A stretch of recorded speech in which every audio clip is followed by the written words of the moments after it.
Alright, Brother Jando, maraming salamat, no? So, isang mapagpalang gabi sa ating lahat, mga kapuntos at mga kaabag, no? Shout out po sa lahat ng mga viewers dyan sa Facebook kasi walang punto-punto ngayon sa YouTube dahil nag-live sila Ate Edna. So, sa lahat ng mga ka-Facebook natin dyan na punto por punto viewers, isang mapagpalang gabi po sa ating lahat po. Ngayon po ang pangsiyam na debate ni Brother Jando at ni Brother Mark Umbao, no? Infinite po ito infinite ang katapusan tong debate nila hanggat hindi magiging katoliko si Brother Mark Umbao. Huwag nating tatantanan. Ano, malay natin through this evangelization process ni Brother Jando kay Brother Mark Umbao, matauhan si Brother Mark Umbao. So ipagdasal din natin at the same time. So shout out dyan sa mga kaabag ko na nandito na. Hindi ko na kayo isa-isahin na kasi para mabilis tayo kasi hindi naman to hindi to tanungan ito po ay between Jando and Mark Umbao lamang, no? So shout out ko na lang kayong lahat diyan.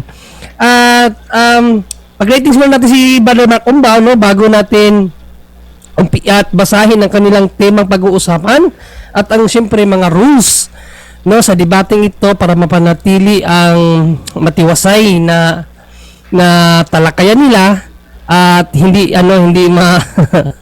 hindi mapunta sa sigawan na naman, no. So i-moderate natin ng maayos ang kanilang debate ngayon at para marami kayong matutunan at hindi inis ang inyong masasaksihan ngayon dahil sa nagsisigawan sila, kaya i-moderate natin yan ng maayos.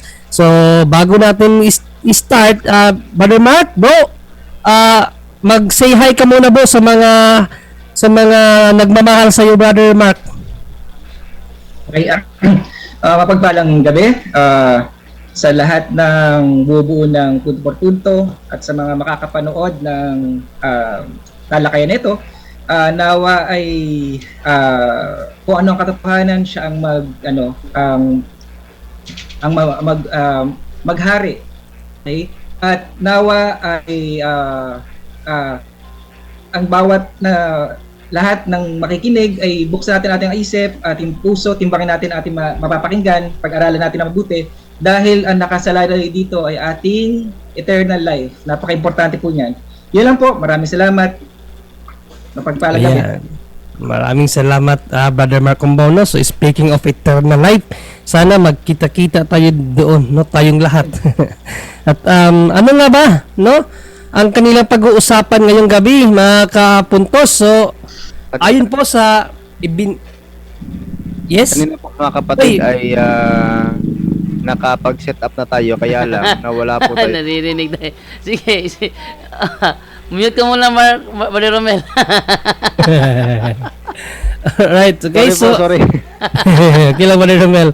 Shout out kay Brother Romel at sa kanyang mga kakap dyan na nanonood, no? Isa pong mapagpalang gabi sa inyong lahat dyan at i-enjoy po natin ang gabing ito dahil for sure marami na naman po tayong matututunan dahil napaka-interesante ang kanilang pag-uusapan ngayon, no? So ano bang kanilang pag-uusapan? Patutunayan ni Brother Jando kay Mark Umbao na ang Apocrypha books na tawag ng mga protestante ay bahagi talaga ng Biblia. So napakaganda nito sa mga kapatiran nating Katoliko na hindi pa alam ang mga bagay na ito. So pagkakataon niyo po ito para malaman kung ano ba itong apocryphal books na pag-uusapan nila na kasali dapat sa Biblia, ano-ano bang mga ito.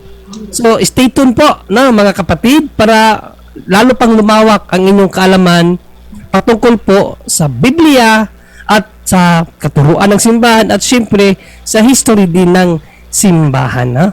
So yan po ang kanila pag-uusapan. At syempre, hindi po mawawala ang ating pong moderators rule para mapanatili po natin na matiwasay ang debating ito, no? So, una talaga dyan, respect the moderator, okay? So, ito, pag sinabi ko na moderator's time, dapat walang magbabat-in para hindi magulo, no? Para maayos natin yung usapan. And then, sa pangalawa, during presentation, the opponent can object if he senses that the presentation is out of order or out of topic. So pwedeng mag-object ang opponent kung sa tingin niya yung presentation no nag deliver is out of topic. So pwede niyang i-address sa moderator para ma-address din natin sa nagpe-present, no? And then number 3, categorical question must be answered categorically. So meaning, if the question is yes or no, answer yes or no first, then qualify, no? And then during interpolation, only one objection is allowed and counter. So isang objection lang tayo mga kapatid, Brother Marco at Brother Jando, then isang counter, and then magro-rolling na ako. The question must be based always on the topic or at least related to the topic, okay? And then focus tayo sa topic. And number 7, direct question and direct answer. Then if the question is hard to answer, then pass. Pass tayo agad para wala nang ano pa, no? Pag hindi kayang sagutin, pass na lang. And then no ad hominem, no? Brother Mark Kumbao, mahilig ka dito. So ngayon, Brother Mark Kumbao, no ad hominem, may dinagdag ako dito para hindi mo na talaga to gawin. And then 20 seconds rule lang tayo sa sagutan, ha? So 1 minute ang idideduct ko or i-increase ko naman doon sa isa kung ang debaters, no, bawat isa sa inyo ay makatanggap sa akin ng 3 warning. Halimbawa, winarningan na kahit sa inyong dalawa na no ad hominem, nag-ad hominem siya ng 3 beses, so babawasan ng 1 minuto, and then yung 1 minuto ibibigay ko doon sa hindi nakatanggap during sa kanyang presentation, madadagdagan siya ng 1 minuto. So yan po ang aking rules. So okay ba yung dalawang debater natin? Okay ako doon. Brother Mark Kumbao? Ay, okay lang po. Ayun, okay lang din si Brother Mark Kumbao. Okay. So, i-set ko na ang aking orasan, no? Kasi, hindi ka naman na mag-ano ba dyan doon, no? Nag-ano ka naman kaganina, so i-set ko na lang yung orasan ko para dire-direkta na tayo. So, timers.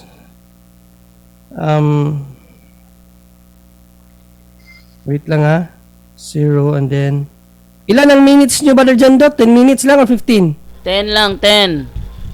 10 minutes ang stand and then ang interpolation 10 din. 10 and then Rebuttal, 10. rebuttal 10 minutes din and then Question and answer, 10. and then ang final conclusion 10. 10 din 10 lahat. Both sides. So 10 din natin pala to. Okay, so stopwatch. So start tayo sa 10 minutes na. Okay, so Brother Jando, ang iyong 10 minuto ay mag-uumpisa kapag magsalita ka, Brother Jando. Go ahead. Okay, thank you po sa inyong lahat na nakaantabi ngayon. Actually, ito'y masyadong inaapura ni Mark Kumbao. Wala pa sana akong plano. Dahil katunayan ngayon, Monday night is day off tayo. Dahil masyado niyang inaapura, pinabigyan ko na lang. At gusto niya patunayan na ang Apokripa ay hindi bahagi ng Biblia.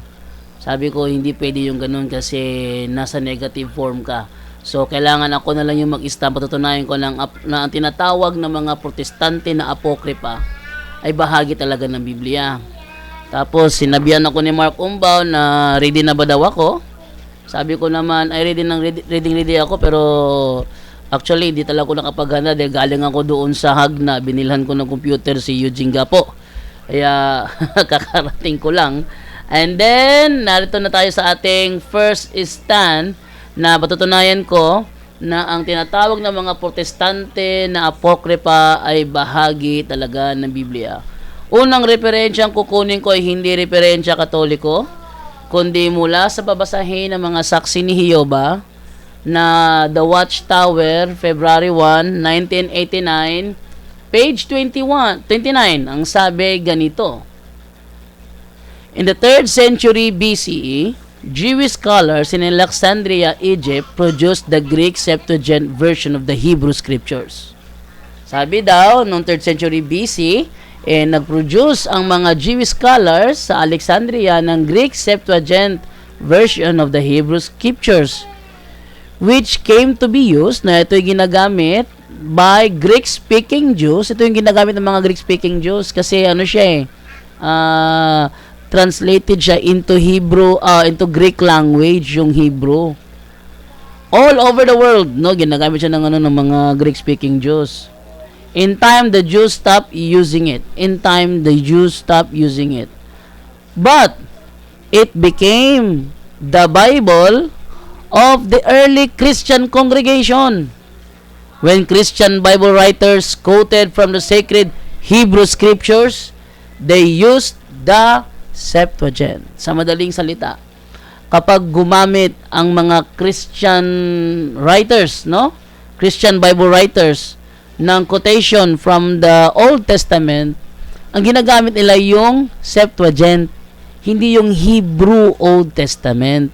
Ang ginagamit nila yung Septuagint. When Christian Bible writers, ibig sabihin, mula sa Mateo hanggang sa Revelation, pag nag-quote sila from the Old Testament ng mga prophecy at kanilang pinapaliwanag, ang kanilang ginagamit ay ang Greek Septuagint o LXX. Ang tanong ngayon, ilan ba ang libro meron ang Greek Septuagint? Yan naman ang ating alamin kung ilan lahat ang libro na ginagamit ng Greek Septuagint. Ito yung ating ipakita sa screen natin, yung ating ebidensya. Ito yung Septuagint. Yan, Septuagint. The Septuagint, sometimes referred to as the Greek Old Testament of the translation of the 70, and often abbreviated as LXX, is the earliest extant Greek translation of the Hebrew Bible from the original Hebrew. So ito yung ginagamit, no, ng mga early Christian Bible writers. When they use the Hebrew Bible, they use the Greek Septuagint. Ngayon, anong mga libro meron ang Greek Septuagint? Itong ating tingnan. Anong mga libro ito?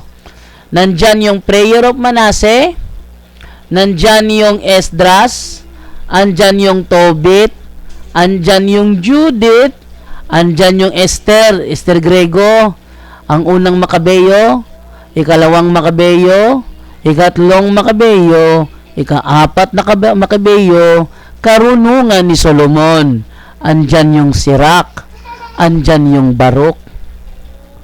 Sa madaling salita, ito ay bahagi ng Greek Septuagint na ginagamit ng mga Bible Christian writers.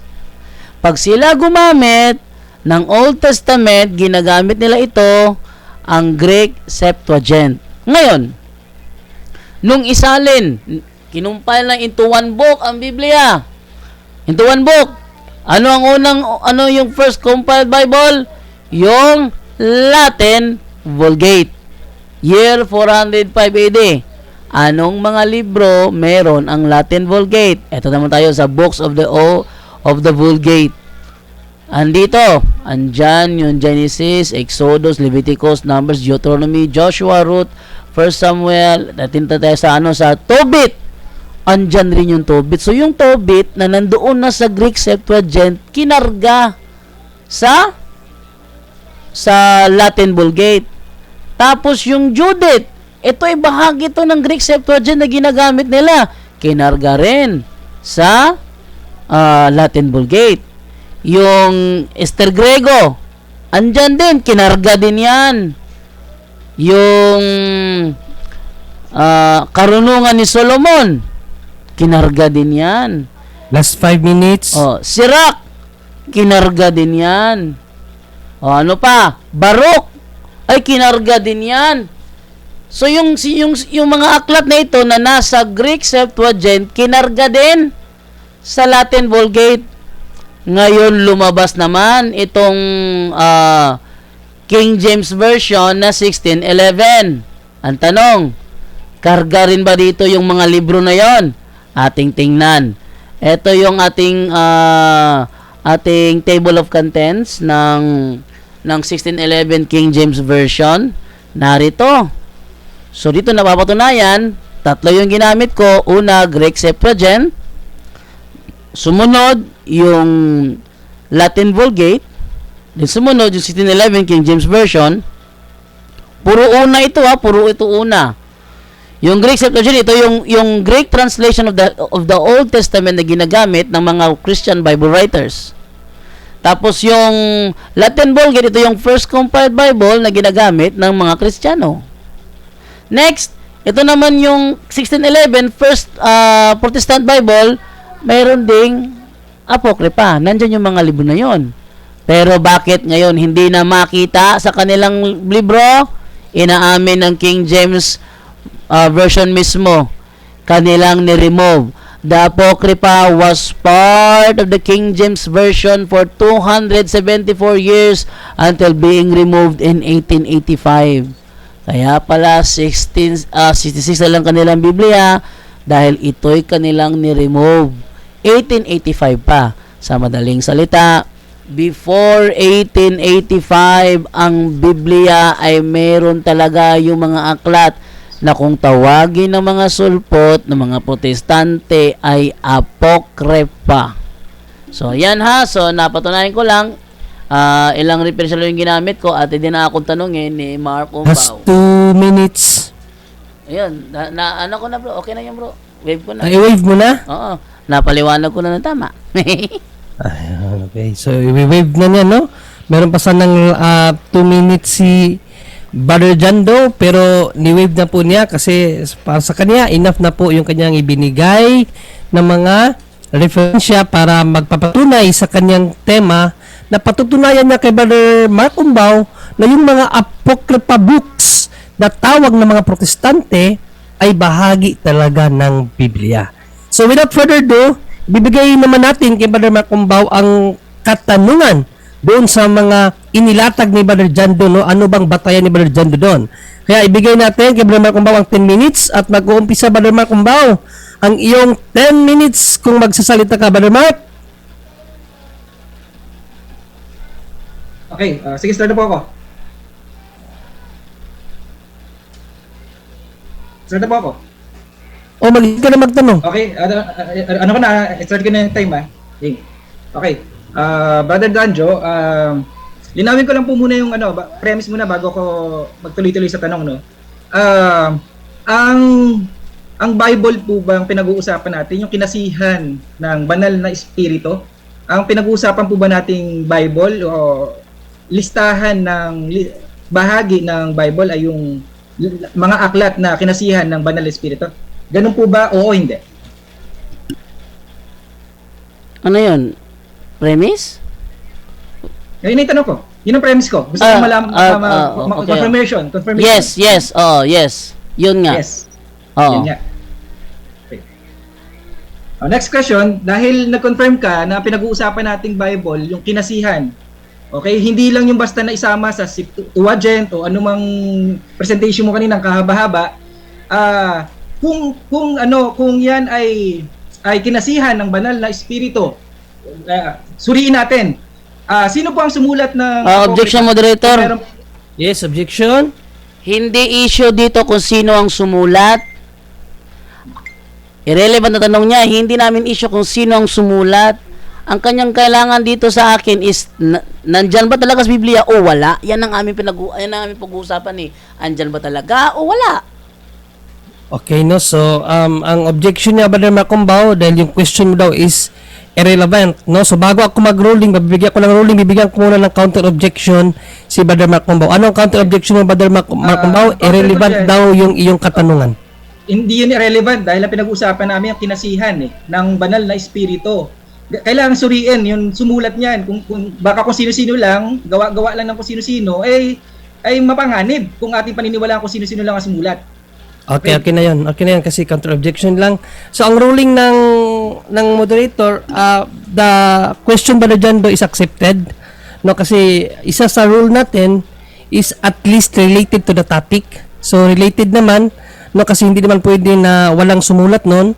So, Brother Jando, bibigyan kita ng 20 seconds again sa iyong pagsagot, Brother Jando. Kailangan masagot yun kasi related naman yun, bro, sa tanong niya kung sino ang sumulat para makita natin na inspired books ba ito. Kasi pag sinabi kasi natin inspired books, yun talagang nasa Bible. So, Brother Jando, 20 seconds, bro. Go ahead. ay hindi ko maibigay sa kanya yung mga personal writer kung isa-isahin niya. Kasi hindi ko naman alam kung sino nagsulat nung nung ibang aklat. Kung dun siya mag-focus. Ang kailangan niyang focusin sa akin ngayon is nandyan ba talaga yan sa Biblia o wala. Kasi yan ang aming pinag-usapan. Ang sabi niya, hindi daw bahagi ng Biblia ang Apokripa. So, ang aking Okay, time. stand, Next bahagi. Oh. Mag-focus ka sa main topic. Oh, next question. brother. Oh, next question, Brother Danjo. Halimbawa, magtayo ako ng paggawaan ng libro at mag-print ako ng libro, tanggalin ko yung ibang bahagi ng libro. Ano na patunay mo? Anong pinagkaiba na nang hindi mo alam kung sino yung sumulat o yung binago ko yung tinanggal ko yung mga bahagi ng nagdagdag ako or nagdagdag or nagbawas ako ng bahagi ng aklat ng Bible. Moderator's time muna, moderator's time muna, no? So, moderator's time, ang natirang oras is 2 minutes and meron pang 8 minutes na natira. So, ang na-consume is 2 minutes and 9 seconds sa tanungan. Brother Marcumbaw, direct question tayo, bro. Huwag mo nang pahabain yun kasi Okay. sa rule number 7 natin, direct question. Huwag ka nang magdiskurso, Okay. bro. Tanong na agad, okay? Okay. So, isang warning yan, ha? Isang warning yan kasi nagano na tayo dito na mayroong warning ang iaano sa inyo kapag hindi natin nasunod ang ating mga rules. So, may warning ka dyan isa, Brother Marcumbaw, kasi ang dami mong sinabi. So, direct question tayo, okay? 2 minutes ang na-consume. Start, go. Next question na lang. Hindi ko ma-summarize eh. Sino at kailan yung By the way pala, moderator's time muna. So, para hindi pala ma-consume, bro, kung meron kayo, both sa inyong dalawa, magsabi kayo na premise para hindi siya masali sa question. Okay? Okay ba, Brother Marcumbaw? Okay. Pag magtanong ka, sabihin mo pag mayroon ka pang medyo sabihin mo na lang premise. Brother John Ray. Ganun din si Brother Jando. Brother John Ray. Yes, bro. Yung kanyang premise kanina, bakit tanong yun? Hindi ko nga alam kasi sabi niya premise. Premise yun, taka ko, ba't tanong premise yun? Sige lang. Pero consider na rin yung Brother Jando, baka dinirekta na niya. Okay, so basta mayroon tayo na direct question. Pag hindi pa kayo mag-direct question, sabihin nyo lang premise muna para hindi masali sa rules natin. Okay? So, patuloy ba na Marcumbaw? Okay. Next question na lang. Okay? Saan po nabibilang ang Apokripa? Sa kautusan ni Moises, sa mga awit, o sa mga propeta? Saan nabibilang ang Apokripa? Mga aklat ng Apokripa? Sa kasaysayan siya nabilong. Siya ay sa kasaysayan. Pero, hindi naman mahalaga kung saan siya nabilong. Ang mahalaga, may ebidensya ako na bahagi talaga siya ng Biblia mula pa noong una. So, hindi siya dagdag, tinanggal lang ng mga sulpot. At least may ebidensya ako. Yun ang mahalaga dito. Yun ang gibain mo, yung ebidensya ko. Huwag kang magbutas ng iba dyan. Okay, next question. Next question. Okay, next question. Anong talata sa Apokripa books ang tinupad o kailangan matupad tungkol kay Yahushua? Anong talata? May alam ka bang talata na kailangan Objection, moderator. Ano ba naman? ni Yahushua? Okay, objection. May objection? Moderator, ang pinag-usapan namin kung bahagi ba talaga yan ng Biblia o hindi. Yan ang aming pinag-usapan. Hindi namin pinag-usapan kung yan bang mga nasulat yan, natupad ba sa New Testament? Hindi yan ang pinag-usasan namin eh. Okay, so Brother Marcumbaw, ang objection ng ating Nawawala ang na ako ng objection. gana. Oo, moderator time muna, no? Bago ka bigyan ng counter, i-address ko lang yung objection ng iyong katunggali na si Brother Jando, no? Nag-object siya kasi ang pag-uusapan niyo dito kasi patutunayan niya na yung apocryphal books ay bahagi ng Biblia. So hindi niya patutunayan kung ano yung mga nakasulat doon na dapat matupad. So specific tayo, yung apocryphal books lang, yun ay kasali talaga ng Biblia. So yun ang kanyang objection ba doon? May counter ka ba doon? No, counter ko po. Valid po yung tanong ko dahil binigyan na ng idea ng Diyos ni Yahushua kung ano yung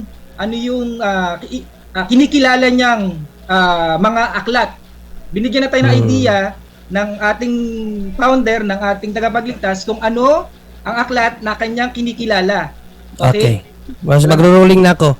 Okay, bro. Yes, no, your question, bro, is valid. Yes, valid 'yon. Pero specific kasi ang topic nyo. Ang patutunayan lang ni Brother Jando na yung apocryphal books o apocryphal books ay bahagi ng Bible. So hindi niya patutunayan na yung mga nilalaman doon ay kailangang matupad sa panahon ni Kristo.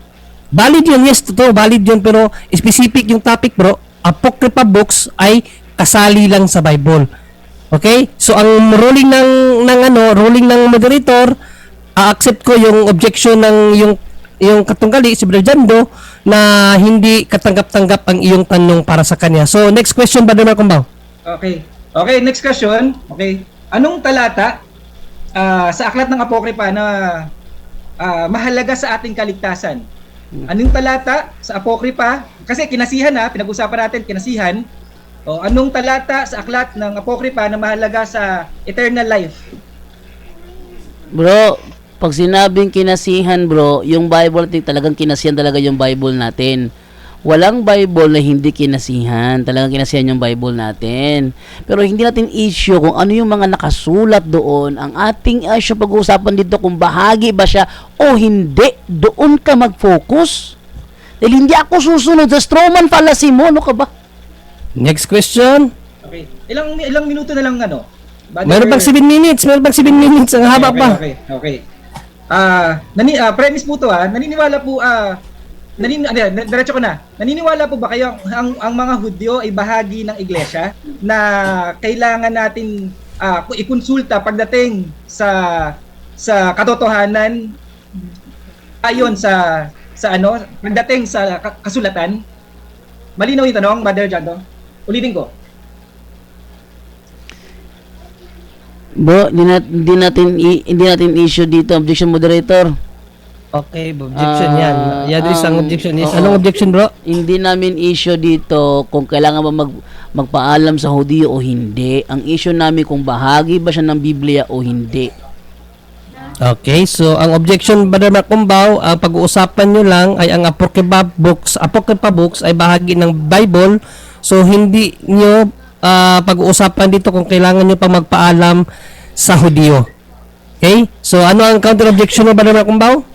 Ang counter objection ko, may talata sa Holy Scripture na mamaya ilalatag ko na kailangan natin pakinggan ang mga pinapangaral ng mga Hudyo. Kaya hindi natin i-anuhin yun, may makakompromise sa ating kaligtasan. Okay, so magro-rolling ng Mr. Moderator kasi ang isa sa role, no? The question must be based on the topic at least related to the topic. So pwede mo yang mamaya bro, pwede mo yang gamitin mo sa stand mo, pero dahil nga ang inyong pag-uusapan ay bahagi ng Biblia ang Apocryphal books, hanggang doon lang. No? So pwede mo yang i-topic mamaya sa stand mo, pero tatanggapin ko ang objection ni Brother Jando na ang iyong katanungan is out of topic. So next question. Okay. Kung ang Protestante ay may 66 books na kaiba sa 73 books ng RCC, okay? Ano ang patunay mo na tama yung 73 at mali yung 66 books na kung saan umaayon kami sa mga Hudyo na kung saan kami ikakabit, ang mga Protestante na ikakabit sa mga Hudyo? Ano ang patunay mo na mali yung 66 books at tama yung 73 nyo na kung saan kami ay bumase yung Old Testament namin sa mga Hudyo? Ano yung patunay mong mali yan? Ang batayan ko na mali kasi inaamin mismo ng King James Version na ni-remove nila noong 1885. Yung pag-remove sa ibang bahagi ng Biblia ay mali na. Kasi gaya ng pinakita ko kanina, ginagamit ng mga Christian Bible writers ang Deuterocanon Apocrypha. So, ang mali dyan kung bakit tinanggal. Yon mali. Next Tama question. yung amin. Next question. Follow-up question sa sagot mo, Brother Jando. Sa lahat ng nilatag mong patunay, referensya, ebidensya, lahat ng binigay mo, saan doon na nagsasabing nagkamali sila dahil ni-remove nila? O isang malaking pagkakamali yun na umamin sila, mali yung ginawa namin, na ni-remove namin? Saan sa mga referensya mo na may pag-amin, may patunay na nagkamali sila sa pag-alis ng Apokripa sa Bible? Talagang mali talaga yung pag-remove bro kasi nandyan na yan sa Biblia nung dumating yan sa mga apostol eh. Ba't i-remove ninyo? Hindi nga nag-remove ang mga apostol, tapos kayo magre-remove kayo. Yung pag-remove nyo ay isang ebidensya na nandyan talaga yan, talagang bahagi ng Biblia yan, ni-remove nyo lang. Kaya sa tanong nung niya, pinapatunayan mo rin, ang paksa ko ay tama talaga na bahagi talaga siya ng Biblia, ni-remove nyo lang. Thank you. Brother Junray, ilang minutes na lang? Ilang minutes na lang? Meron pang 4 minutes, bro. Mahaba pa. Minutes. Okay. Sa mga anong talata sa nagpapatibay para malaman natin na kinasihan niyang apokripa, anong talata sa Holy Scripture na sumusuporta na kailangan natin pa ng apokripa para sa ating kaligtasan? Anong talata na importante pa yung apokripa para basihan pa natin? Anong talata sa Holy Scripture na nagpapakita yan? Walang talata, bro, kasi talagang bahagi ng Biblia yan, yung Old Testament, yung tinatawag din yung Apokripa, talagang bahagi ng Biblia yan. Kaya, kung hinahanap mo letter for letter verbatim mo, nakasulat, pero bahagi talaga ng Biblia. Next question. Next Wave ko question. na yung time ko, Brother Junray. Okay na. Okay. Nakuha na yung gusto kong mga sagot. Okay, sayang no. So meron ka pa sanang 2 minutes and 47 seconds na natitira sa tanungan. Pero since ni-wave mo na, so i-reset ko na at ibibigay ko na sa iyo no ang 10 minutes na iyong oras para sa giba mo doon sa mga itinayo ni Brother Jando. So your time will start, Brother Mark Umbao. Kung mag-uumpisa ka magsalita, go ahead. Okay. Start na po ako. Okay. Kung tutuusin, wala na akong kailangang igiba sa tinayo ng ating katalakayan. Bakit wala na akong kailangang igiba? Umikot lang siya dahil naibilang siya sa Septuagint, naibilang siya sa Septuagint, kinasiyahan agad ng Diyos. Wala kang mababasa sa Holy Scripture na yan ang pamantayan. Ano yung mga hinihingi kong tinanggihan niyang sagutin? Nakatanong, sino ang sumulat? Diba? May talata ba yan na may kahalagahan niya sa kaligtasan? Propeta ba, apostol ang sumulat niyan? Timo, lahat 'yon, lahat ng qualification na kinasihan niyan ay bagsak. Okay? Hindi pumasa sa standard eh. Kaya hindi ko na i-discuss dito yung mga controversial na mga talata na hindi katanggap-tanggap paniwalaan sa mga apokripa. Ayoko nang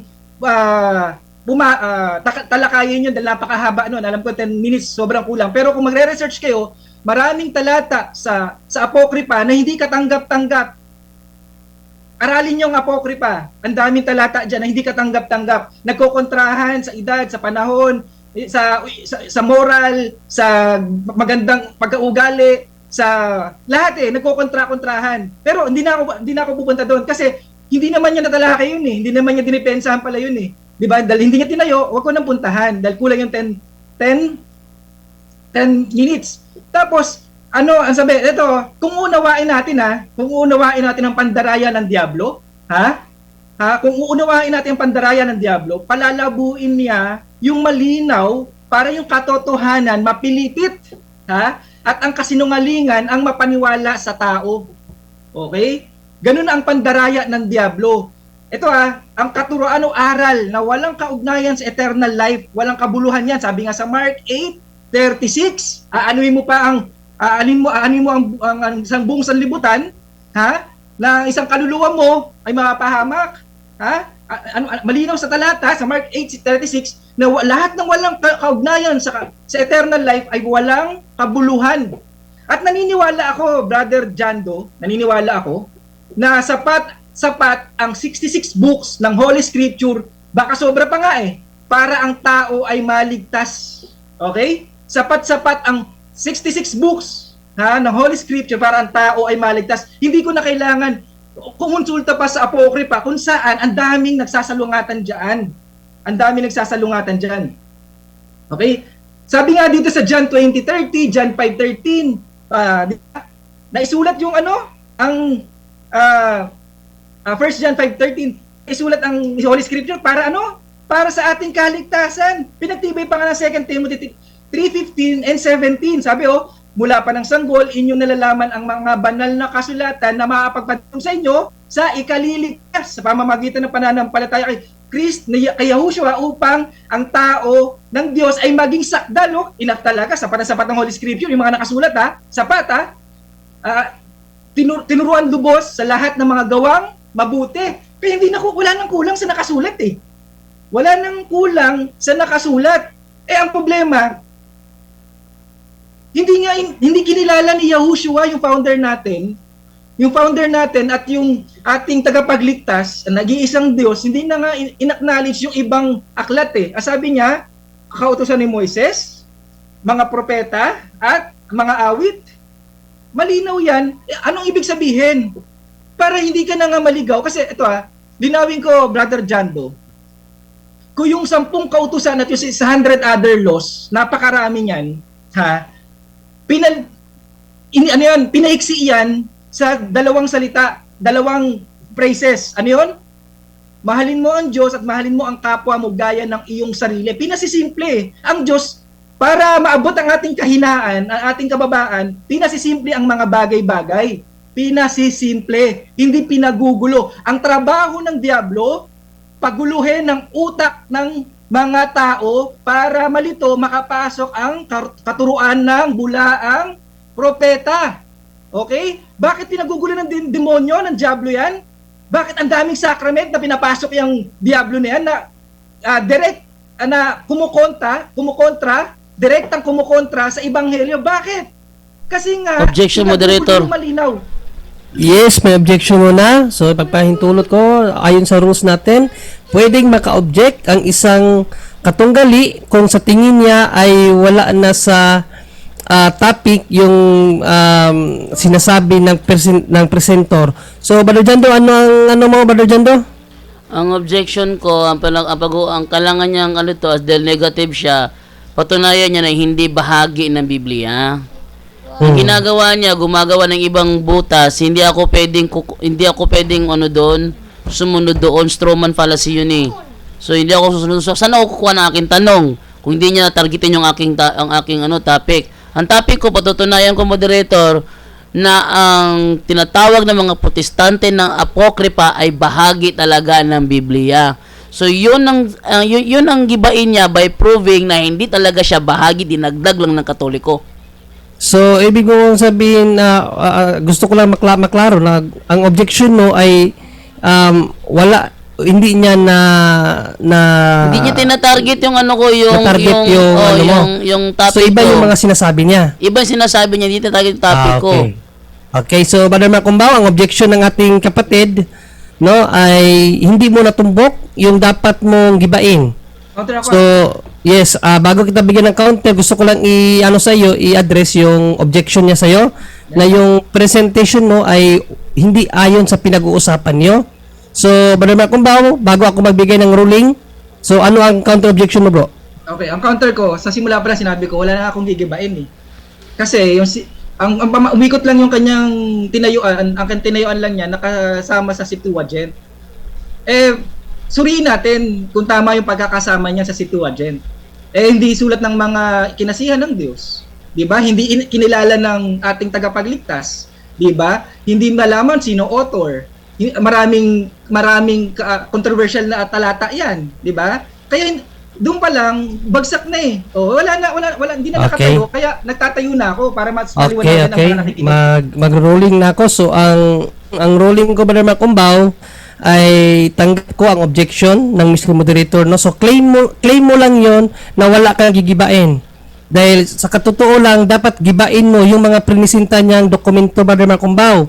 May pinakita siya mga dokumento na nagpapatunay na ang Apocrypha books ay kasama talaga sa Biblia. So kailangan i-counter mo 'yon. Kinakailangan magpalabas ka rin ng mga dokumento na nagsasabi na ito may dokumento din ako na walang Apocrypha books kasi nagpakita siya. Okay, bro? So, hindi po enough, bro, ang verbatim. Okay? So, hindi enough ang verbatim. So, i-address ko, Brother Makumbaw, kinakailangan mong magiba yung kanyang i-present at hindi magbabase sa yung isip lang na wala kang dapat gibain na meron naman dapat kang gibain. Okay, bro? So, ilang minuto na lang po. Meron ka pang natitira na 5 minutes and 13 seconds. Okay. So, marami ka pang masasabi dyan na makagiba doon sa kanyang pinipresent. So, magi-start uli ang iyong oras, bro. Pag magsalita ka, go ahead. Okay. para gibain yung lahat ng nilatag niya sa isang talata lang. Luke 24:44. Sabi pagkatapos sinabi niya, pahayag ni Yahushua to sa kanila. Ito tinutukoy ko na sabihin ko sa inyo noong kasama pa ninyo ako. Dapat matupad ang lahat ng nasusulat tungkol sa akin, sa kautosan ni Moises, sa aklat ng mga propeta at sa aklat ng mga awit. Tanggap ni Brother Jando na sa kaysaysayan nabibilang yung kanyang pinagtatanggol. Wala dito sa nabanggit ni Yahushua, wala. Ibig sabihin, hindi kinikilala ng ating tagapagligtas. Isang talata, giba na agad yung kanyang kahaba-haba ng presentation na isa lang ang poste na napakanipis na kung saan kasaysayan. Oo. Pwede nating yung almanac isama na natin sa Bible. Oo, yung No Limit Tangere isama na natin sa Bible. Ganun po ba 'yon, Brother Jando? Hindi. Mali 'yon. Kasi ito may mga talata sa Isaiah 7:14, Matthew 1:24, yung Isaiah Isaiah 7:14 katuparan ng Matthew 1:22, yung Micah 5:2 katuparan ng Matthew 2:1, so on and so forth, so on. Napakaraming talata na nagko-complement, nagbibigay ng confirmation na ang Old and New Testament ay magkaugnay katulad ng nasulat sa 1 John. 'Di ba? Sabi sa 1 John, 'di ba? Mga minamahal, 'di ba? Hindi isang bagong utos ang isinusulat ko sa inyo, kundi ang dating utos na nasa inyo simula pa. Ha? Objection, moderator. Yes, counter objection. Anong objection? Counter tuloy. Sinabihan mo na si Mark Umbaw na banggain yung aking ebidensya pero patuloy pa rin siya sa strawman fallacy niya. Okay. So, Brother Jando, meron siyang ginamit na talata daw na panggiba. Yun daw Luke. So, yun ang ginamit na panggiba. So, accepted natin yung Brother Jando na yun ang ginamit niyang panggiba. So, ikaw mamaya bro, ikaw naman ang magpamali doon sa ginamit niyang talata na panggiba na doon sa mga referensya mo. So, accept ko yun kasi meron siyang ginamit na talata niya. So, mamaya Brother Jando, gamitin mo yung yung butas na yan para igiba mo naman doon sa ginamit niyang talata na panggiba daw doon sa mga dokumento mo. Okay? So, magka-counter ka ba, Brother Mark Umbaw, o direkta ka na? May counter ako. Sige, anong counter mo? Counter ko, malinaw yung pinanggalingan, kaya ako nababanggit yung 1 John 2:7, 'di ba? Nabanggit ko yung sa Luke, 'di ba, na sa sulat sa kautusan, sa awit at sa propeta. Kaya Brother Jando, valid yung aking Brother Mark Umbaw, i-address mo yung mo sa akin, wag sa kanya kasi counter objection, i-address mo sa moderator, wag direkta sa kanya, okay? So, noted. Okay, so meron ka pang natitirang 3 minutes and 24 seconds. So, mag-start ulit kapag magsalita ka. Okay. Ano ba ang paniniwala ng mga RCC sa Bible? Pag-aari nila, sila ang gumawa. Malinaw na malinaw, 'di ba? Malinaw na ito'y isang kalapastanganan. Malinaw na malinaw, isa 'tong kalapastanganan dahil kung ang sa Isaiah 34:16 aklat ng Panginoon, 'di ba? Kung ang sa Isaiah 34:16 aklat ng Panginoon, ano sabi sa 1 John 2:7, 'di ba? Hindi 'to bagong utos. Meron pa nga dito sa sa Joshua 1:8, aklat na ito ng kautusan. 'Di ba? Ang tanong, sayang hindi ko nga natanong yung Isaiah 34:16, anong aklat ba tinutukoy doon? Aklat din ng Isaiah? Aklat ba ng kung anong aklat? Ano bang aklat na tinutukoy doon? Para maging malimitahan lang natin sa old, malimitahan lang natin sa aklat ni Isaiah. Dapat malaman natin yan. Hindi ko nga lang sayang, hindi ako nagkaroon ng pagkakataon itanong yan Pero kung may pagkakataon siya sa rebuttal niya or sa conclusion niya, maganda, gusto ko marinig yan yung sagutin niya yon. Kung anong aklat ang tinutukoy sa Isaiah 34:16 para matanggihan natin na dapat nagko-complement o nagkakaroon ng confirmation sa New Testament ang Old Testament. Last 2 minutes. Sayang, hindi ko na itanong. Kaya, ayun, ano sabi sa Joshua 1:8? Aklat na ito ng kautusan. Di ba? propesiya sa kasulatan. Nag-interchangeable to eh. Yung kautusan, hula, propesiya, yan ang aklat ng Panginoon eh. 'Di ba? Pero kung ililimita lang ng mga RCC yan, 'di ba? Talagang maliligaw po talaga.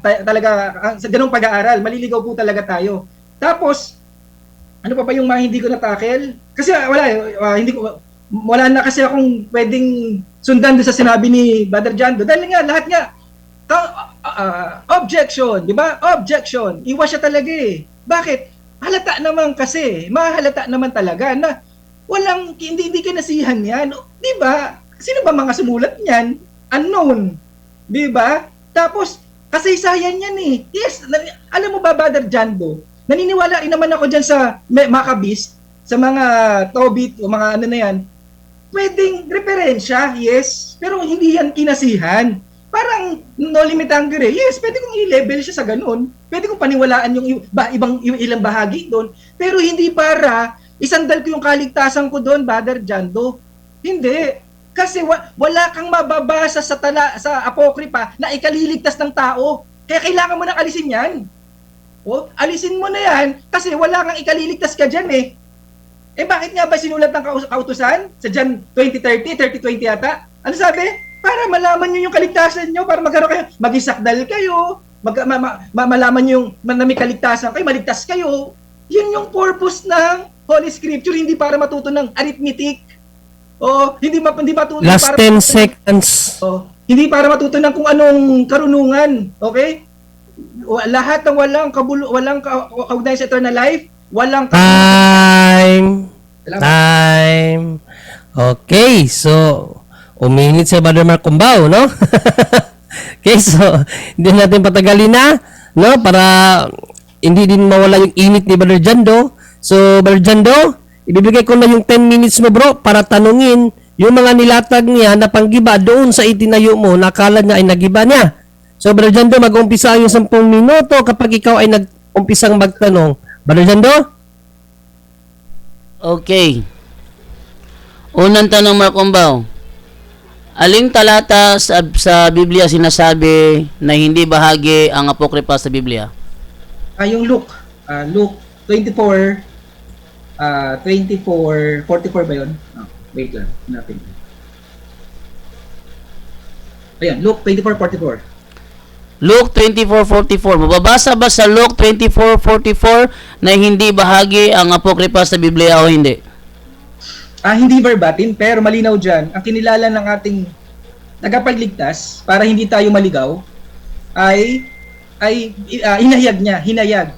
Nagbigay siya ng listahan at malinaw yan yung aklat ni Moises, aklat ng propeta at aklat ng awit.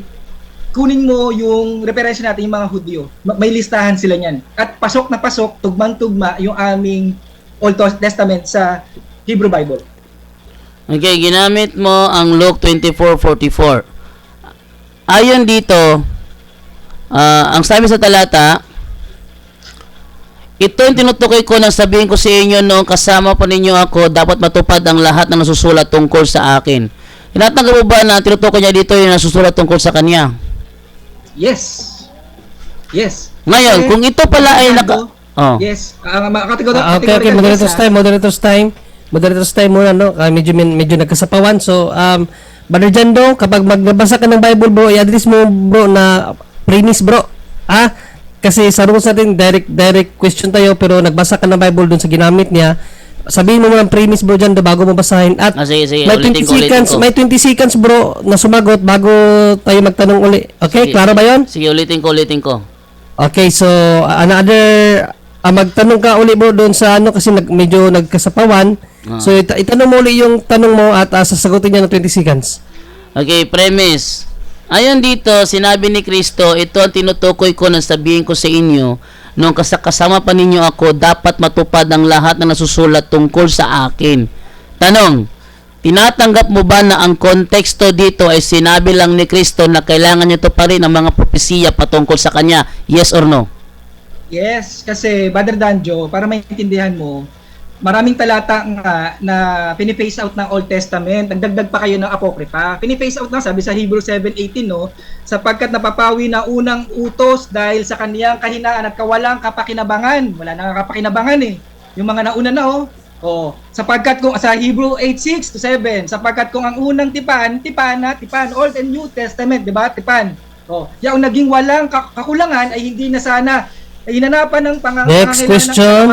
So tinatanggap mo pala na ito pala ay propesiya patungkol ni Kristo na kailangan niya ito pa rin at ito'y hindi patungkol sa ang Apocrypha ay tinanggal sa Biblia. Yes or no? Yes, isa-isang banda, tama ka, pero hindi yan ang buong katotohanan. Ang kalahating katotohanan ay buong kasinungalingan, Brother John Doe. Okay. Ngayon, ang malinaw sa talatang binigay sa Hebrew 7 and 8, ang sabi dyan, inaalis na nga, binabawas, hindi na nga kinikilala yung mga naunang nasulat na mga sa Old Testament kasi nga ito na yung katuparan eh, 'di ba? Ipinapaiksi ng Diyos yung New Testament para maunawaan, maabot yung kababaan ng tao. Ang ginagawa ng mga RCC, ginugulo para lalong idiin ang tao sa impyerno. Nilalabo yung malinaw. Okay? Sabi, yung 600 Time. Next question. Next question, tinatanggap mo ba na ang Greek Septuagint na ginagamit ng Christian Bible writers ay merong Apocrypha, yes or no? Tanggap na tanggap. Ang hindi ko tanggap doon, lahat doon kinasihan. Okay. Oo, unang-una, hindi mo nga makilala eh kung sino yung mga nagsulat eh. Pangalawa, paano yan eh, pagitan niya ng Old and New Testament, yan yung mga panahon na tahimik na ang Holy Spirit. May talata yan, sana mahanap ko mamaya, madaanan ko, may ibigay ko sa Brother Danjo. Next question. Na sila ng Holy Spirit. Okay, ayon sa Matthew 2:16, itong si Herod ay nag-decree na papatayin ang mga inosenteng mga anak. Ito ba ay hinulaan sa Old Testament? Yes or no? Yes. Yes. Hinulaan sa Old Testament, tama? Kasi nga, Brother Danjo, yung sang-ayon naman ako sa mga apokrypha na kasaysayan. Brother Dando, ibig sabihin yung nabasa ko sa news ngayon na yung pagtuyo ng Euphrates, kasi kinasihan Next na question. yung newspaper. Saang talata sa Old Testament hinulaan na papapatayin ni Herod sa mga inosente? Ano tanong, sorry, Brother Julius, Okay. anong tanong niya? May clarification. Ano na yung tanong, Brother Jando? Pakiulit. Saang talata sa Old Testament na hinulaan na papatayin ni Herodes ang mga inosente? So Brother Marco ba, bago ka magsagot, malino na ba yung tanong, bro? Pasa ko, Okay. hindi ko handa sa talata. Okay, pass siya, Brother Jando. Next question. Next question.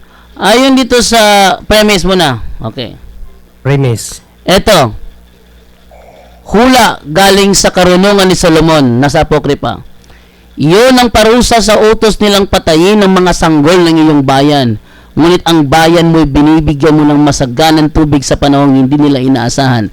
Tanong, saang talata sa New Testament natupad ang sinasabi sa karunungan ni Solomon 11:7? Pasa ko, hindi ako handa sa talata. Okay, pass, Brother Jando. Inaamin mo ba na ang karunungan 11:7 natupad sa Mateo 2:16? Yes or no? Yes, naniniwala ko kasi science siya, Brother Danjo. Brother Danjo, ang paniniwala ko na kinasihan, yung may kaugnayan sa kaligtasan. Yung newspaper, may hula sa Revelation na natutupad sa newspaper. Kung yan ang basihan mo, Brother Jando, isama mo na rin pare ang lahat ng newspaper na tungkol sa Euphrates, tungkol sa mga gera, Next tungkol question. sa salot.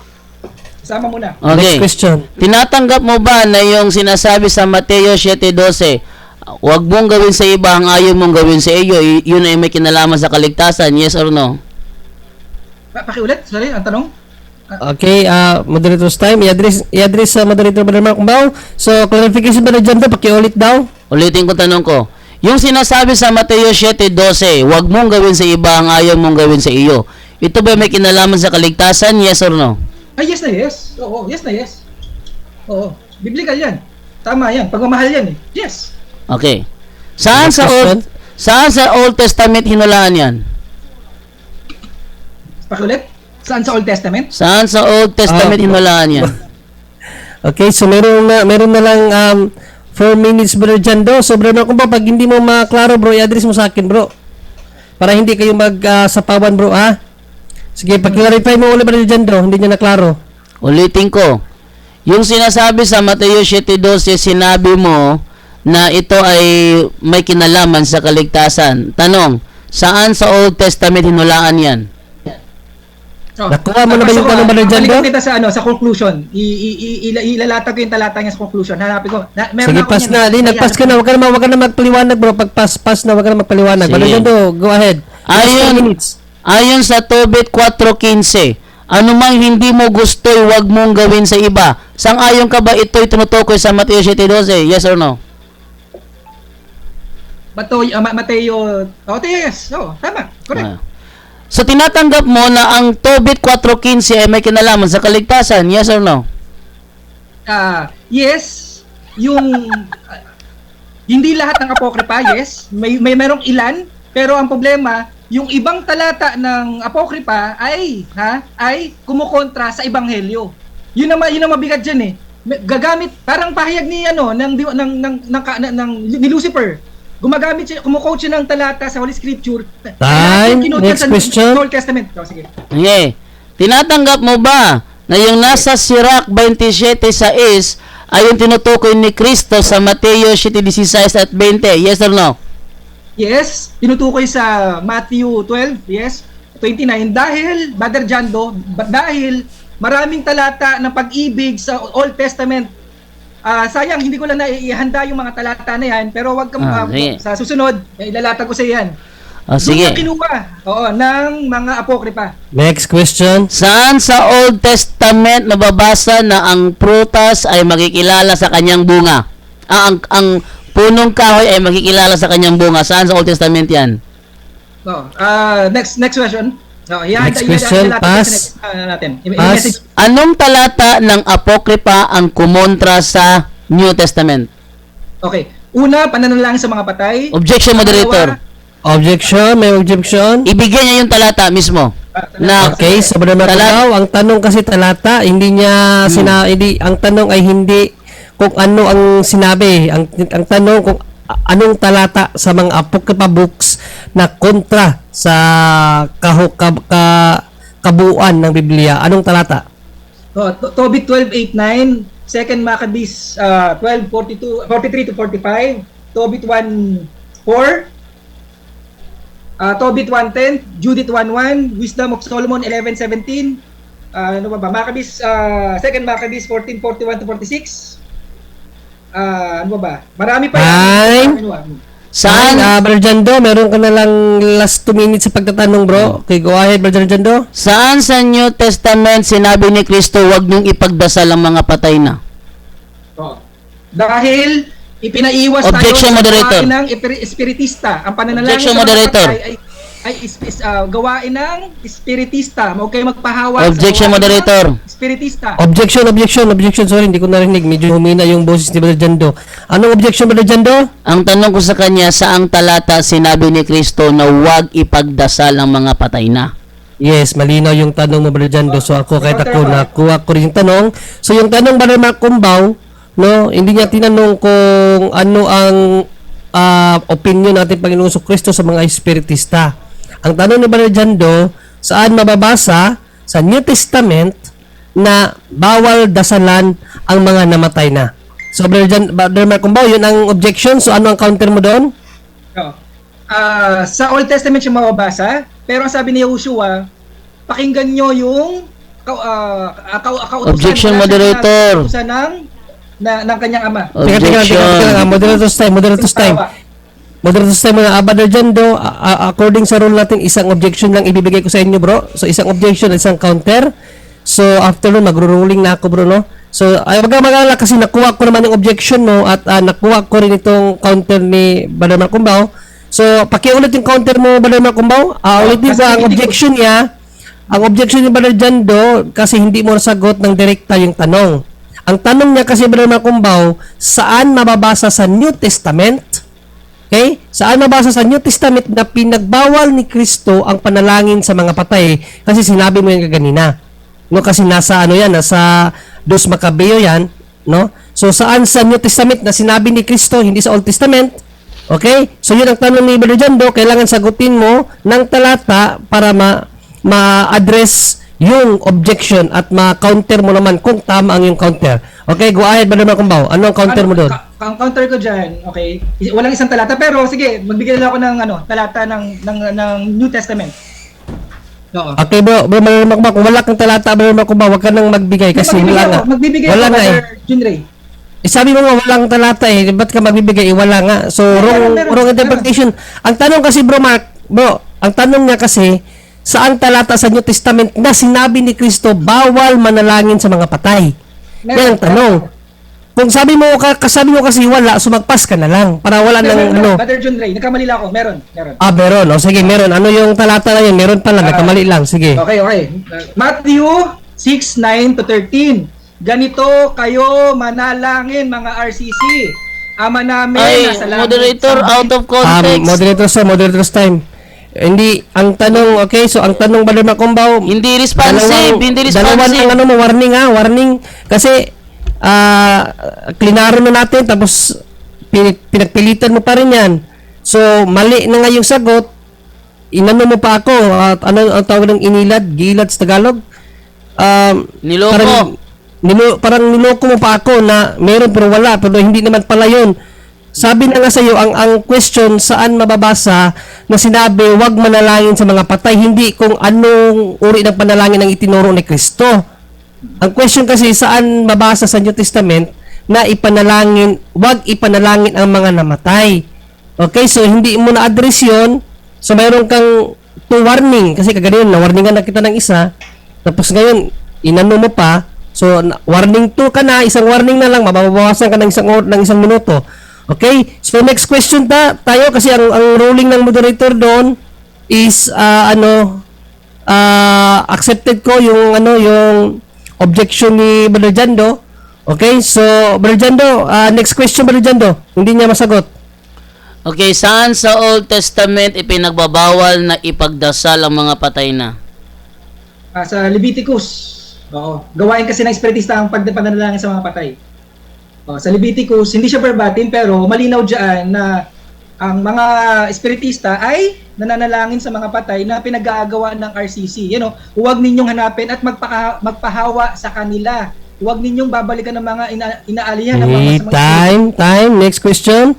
Tinatanggap mo na ba? Brother Jando, last 1 minutes and 5 seconds. Tinatanggap mo na ba na ang Greek Septuagint, ang Latin Vulgate at ang King James Version 1611 ay hindi talaga 66 books kundi 73 books? Tinatanggap mo ba yun? Yes or no? Ay, tanggap na tanggap. Kung tanggap ko may 73, tanggap ko rin may 66 at may 39. Tanggap ko yan, Brother Jando. Wala tayong pagtatalo. May 39, may 73 at may 66. Next question. Last question, Brother Jando, last question. At dahil tinatanggap mo na tinanggalan ninyo, ibig sabihin tinatanggap mo rin na kaya pala naging 66 na tinanggalan ninyo. Yes or no? Ay, no. Dinagdag, Brother Jando, no. Kasi dinagdag ninyo. Kasi nga hindi nga kinikilala ni Yahushua Diba? Hindi na nga kinilala ng ating tagapagligtas. Objection, moderator. Old Testament, hindi na nga sinabi na Objection, moderator. Lahat ng Okay, objection, may objection. Inamin na niya kanina, natanggap niya na 73 books talaga ang Biblia. So, ang follow-up question ko sa kanya, tinatanggapin ba niya kaya naging 66? Kasi ayon sa King James Bible, tinanggal nila noong 1885. Tanggap ba niya yon? Yes or no? Okay, so, Brother Makumbaw, malinaw naman yun, no? Kasi mayroon ka kasing affirmation, bro. In-affirm mo yung katanungan kung tanggap mo ba na 73 ang original books ng mga Kristiyano. Tinanggap mo yan na walang pakundangan. So, ang naging follow-up niya kasi kung tanggap mo rin ba na binawasan lang yung 73 books. So, sumagot ka kasi ng hindi. So, nagkontrahan ka na doon. No? So, meron ka pang 10 seconds, bro, no? Oh, counter pa pala. Sige, ano yung counter mo doon? Okay. Ano yung counter mo doon? Brother Junray, kasi tanggap ko yung 66, yung 39, tsaka 73. Malinaw yung pasagot ko, Brother Junray, ha? hindi lang yung 73 na tinatanggap ko. Tanggap ko yung 66, yung 79, tsaka yung 39. Ngayon, ano ibig ko sabihin tinanggap ko yung tatlo? Tinanggap ko na yan ay mga Bible na kung sabi Hindi yan ang tanong, hindi yan ang tanong. Presidente, yan na. Sige, patuloy. Ayun, wag mong sabihin na yung pagkano nyo ang tama at mali yung sa amin. Tinanong nga kita, anong patunay mong mali yung 66, tama yung 73, wala ka na ibigay na patunay eh. Okay na. Brother Macumbaw, okay na. No? So, ganito ang ruling ng Mr. Moderator. Kahit pa tanggap mo yung 39, 36, 66, 73, to the point, Brother Macumbaw, na tinanggap mo yung 73 books, ibig sabihin, tanggap mo yung apokripa. Dilima sa'yo yan, Brother Macumbaw. Okay? So, meron pang 10 seconds dito, no? So, ang objection ng katunggali mo, tinatanggap ko yun, na nagkontrahan ng iyong sagot. So, yung 10 seconds, ibibigyan kita ng 10 seconds na lang para matama mo yung kontrahan mo na sagot. Kasi, gagamitin ni Brother Jando sa'yo yun. Kontrahan ng iyong sagot. Tinanggap mo kasi yung 73 books. Ibig sabihin, tanggap mo yung apokripa. Logi ka doon. Tapos, kinontra mo ngayon sa ikalawan ng tanong. Ngayon, yung 10 seconds mo, itama mo yung kontrahan mo na sagot. Go ahead, 10 seconds, Brother Macumbaw. Oh. Kung nakikinig si Brother Jando, sabi ko, tanggap ko ang mga apokripa, pwedeng kasaysayan at referensya, yes, pero hindi kinasihan. Okay, Ngayon, time na. Time 10 minutes is consume. Okay, so yun, medyo nagkainitan, no? So sa mga medyo nalito sa pinag-uusapan nila, dahil bago pa lang naka-tune in dito sa talakayang Brother Jando at Brother Macumbaw, pinag-uusapan po nila ay patungkol po sa mga apocrypha books, no, na kung tawagin ito sa Catholic na katawagan, ito po ay Deuterocanonico o Deuterocanonical books, no, na pinatutunayan ni Brother Jando kay Brother Macumbaw na ang mga libro na iyan ay talagang kabahagi ng Biblia yan at hindi idinagdag ng Katoliko. Okay, so yan po ang pinag-uusapan nila. Okay, baka nagulat kayo kung ano yung mga libro-libro nila na pinag-uusapan. Yan po yun, yung apocrypha books. Okay, Brother Jando, another 10 minutes sa iyo, Brother Jando, para sa second stand mo, Brother Jando, at pagkakataon mo nagibain yung mga pinahayag na kanina sa kanyang presentation at yung mga sagot niya sa iyo, Brother Jando. Wala na bro, one round lang to. So, final conclusion na siya mauna. One round lang, wala na palang second stand. Wala na. So ang susunod dito na? Final conclusion na ni Siya Macumbaw. mauna. Oo. Okay, so Brother Macumbaw. So mayroon kang pagkakataon, Brother Macumbaw, no, ng 10 minuto. Kasi hindi natapos yung 10 seconds mo kanina. Yung 10 minuto mo, gamitin mo ngayon, Brother Macumbaw, kasi pag hindi mo matama yung maling sagot mo, kontrahan na sagot mo, tapos in-affirm mo pa na 73 books is tanggap mo, logi ka doon. Kaya yung 10 minutes mong mahabang 10 minutes na to, gamitin mo para maayos mo yung pag-accept mo sa 73 books. Okay, Brother Macumbaw, 10 minutes, go ahead. Wait lang, sandali. May kukunin Yes. ko talata. Saglit. Sige, mag-advertise muna ako dito habang may kinukuha siya. Okay. Say, so shout out muna natin, no, mga kapuntos natin dyan dito sa ating pong channel. Nagdidebate rin sila dito, pero di ko maunawaan yung iba, umabot sa Trinity. Okay. Okay na? Okay, so mag-start ka na? Yes, start na ako. Okay, your 10 minutes will start, no? Kung magsasalita ka na, Brother Macumbaw, go ahead. Okay, start na po ako, no. Simulan ko yung aking conclusion sa talata, no. 2 Thessalonians 2:2. Okay, ang sabi sa 2 Thessalonians 2:2, upang huwag kayong madaling makilos sa inyong pag-iisip at huwag din naman kayong mabagabag maging sa pamamagitan man ng Espiritu o sa pamamagitan ng salita o ng pamamagitan ng sulat na waring mula sa amin. Nawari bagang nalalapit na ang kaarawan ng Panginoon. Yung talata, may mga sulat, may mga aral, may mga lumalabas na chismis na pinag-iingat tayo. Ganun din ang sabi sa 2 Thessalonians 3:17. Okay? Pinag-iingat tayo sa mga lumalabas na kasulatan, sa mga chismis. Bakit? Kasi nga na-anticipate na ng Holy Spirit, kaya itinuro na agad, inihayag yan sa mga apostol. Kaya ito na isulat. Yung Thessalonians 2:2 tsaka 2 Thessalonians 3:17. Okay.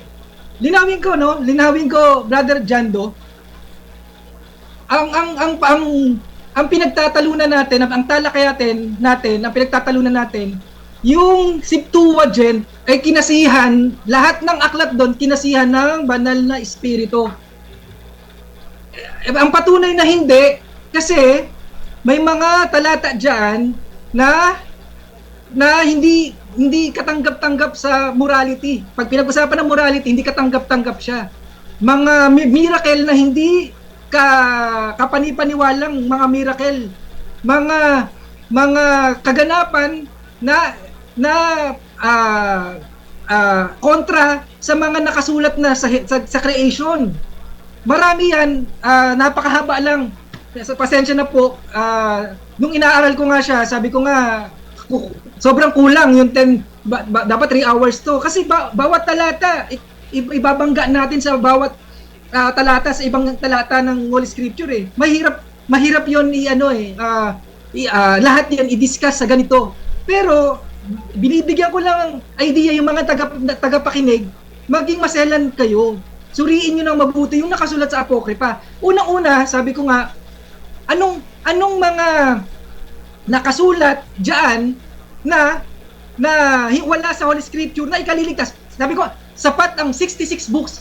May binabanggit si Brother Jando tungkol sa pag-ibig. Old Testament pa lang may pag-ibig na eh. Yung Brother Jando, yung ang tawag ito, advice yung libro ni David Bernard, may pag-ibig doon. 'Di ba?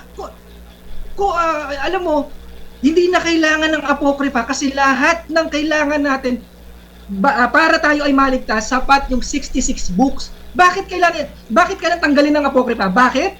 Kasi nga may mga talata diyan na magiging kayo, espiritista kayo. Magiging materialistic kayo. Ang kaligtasan nyo sa pamamagitan ng pagbayad ng pera, ginagamit kasi yan ng RCC para pagkamkam ng pera. Magiging materialistic kasi simbahan. Ha? Kaya hindi katanggap-tanggapan ng Apokripa na yan. Ayoko nang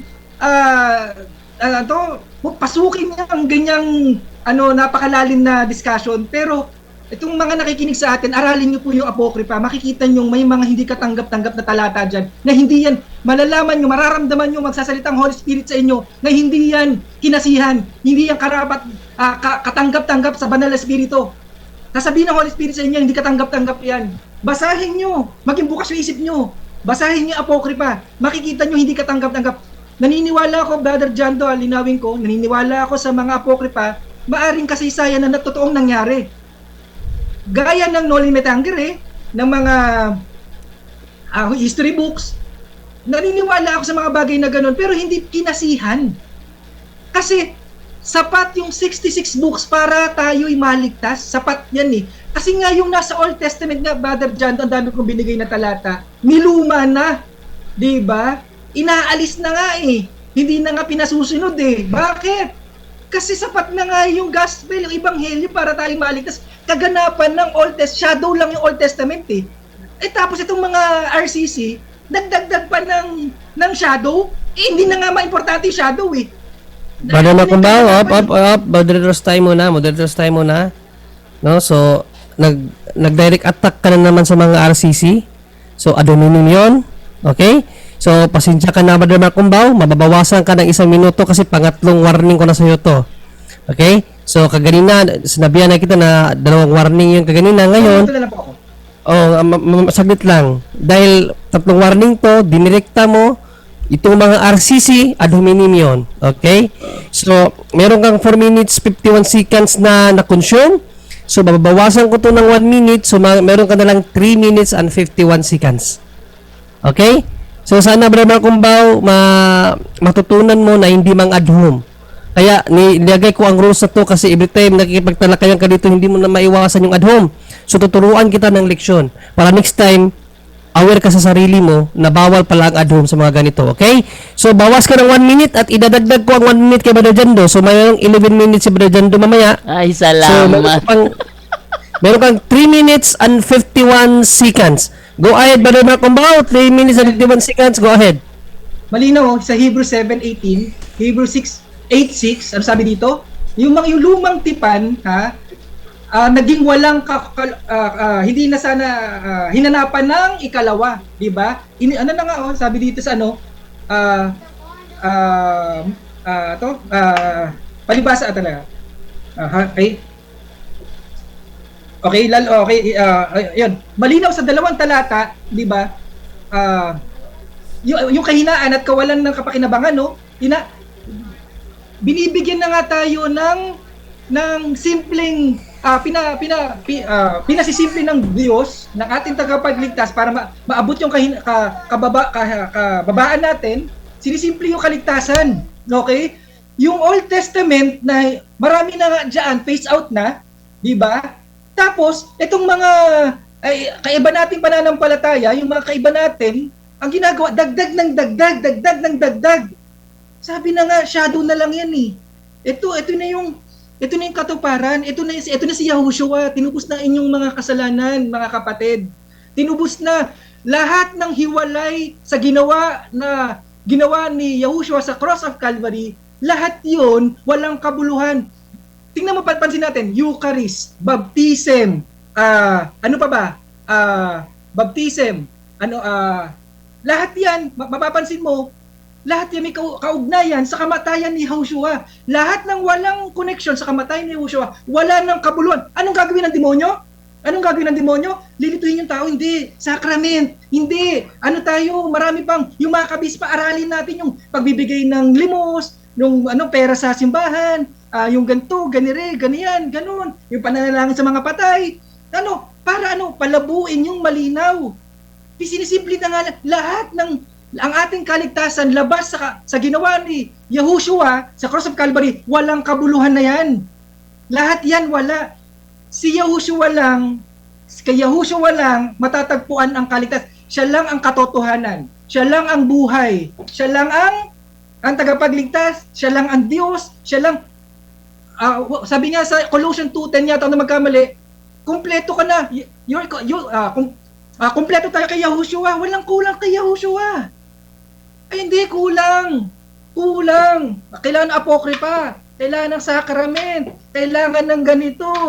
Nilalabo eh. Yung simpleng kaligtasan na ginawa, simpleng ipaunawa ang kaligtasan sa tao, pinalalabo ng mga kaiba nating pananampalataya. Yan ang gawain ng Diablo. Yan ang gawain. Bakit?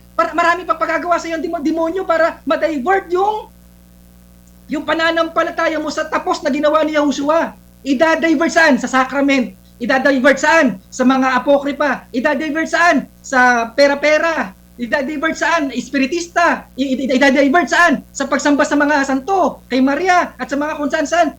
Bakit ganyan? Bakit? Kasi yan ang gawain ng demonyo, ng Diablo. Pandaraya. Ang pandaraya, alam nyo, mas maraming may impyernong nadaya, hindi dahil sa makasalanan siya. Dahil ang kasalanan, tinubos na yan eh. Tinubos na ng Diyos ang kasalanan. Tapos na tayo sa kasalanan. Alam mo, saan mas maraming may impyerno? Saan maraming mapapahamak? Dahil nadaya ng demonyo. Last 30 seconds. Maraming may impyerno dahil nadaya. Sa Revelation, mapapansin nyo ang lingwahe ng Revelation, nadaya kayo. Yan ang pinag-iingat tayo na mukha siyang tupa pero naglalabang lobo. Mga bulaang propetang nagdadamit ng puti, di ba? Puti pero ang loob, nicho, bulok. Yan yung anong tawag diyan? Pandaraya ng demonyo. Time. Salamat. Okay. Glory. Time yan. Maraming salamat, no, Brother Mark Umbao. Kahit na hindi ka pa rin sumunod sa moderator, hinayaan ko na lang, no? Kasi huling banat mo na lang naman na yun. Umabot ka pa rin kay Maria, Santo, Demonyo, ewan ko sa'yo. Pero sige na lang, si Brother Jan doon ang bahala dyan. At ito, dapat 10 minutes Brother Umbao, no? Pero ayan, 9 minutes na na-consume mo. So, talagang 9 minutes lang kasi nabawasan ka ng isang oras kasi hindi mo talaga mapigilan yung sarili mo na hindi mang at home. Nawa next time, Brother Mark Umbao, bro, matutunan mo na wag kang lumagpas sa rules, no? Focus ka lang dapat sa topic. Next time sana para matuto ka, next time maiwasan mo yung mga bagay na yan. Okay, Brother Jando, bibigay ko sa yung 11 minutes para sa yung final conclusion, bro. So, the floor is yours, Brother Jando. Go ahead. Okay, thank you sa pagkakataon ko na itong magsalita. Unang-una, dahil sinagad ni masyado ni Mark Umbaw yung ating pasensya. No? Ipapaalam ko lang na huling debate na namin ito, ibablock ko na siya sa Facebook, sa Messenger. Ibablock ko na siya. Bakit? Ang napag-usapan namin, ipapakita ko sa inyo ha. Ayan o, tinan nyo. Oo. Ito. Papakita ko yung aming pinag-usapan na. Sabi, ito yan o. Ito yung chat namin o. Sabi ko, Umbaw, hindi is a negative form. Ako ang affirmative dyan. Patutunayan ko na ang tinatawag na mga sulpot na apokripa ay bahagi talaga ng Biblia. Yan ang aming tema. Wait lang.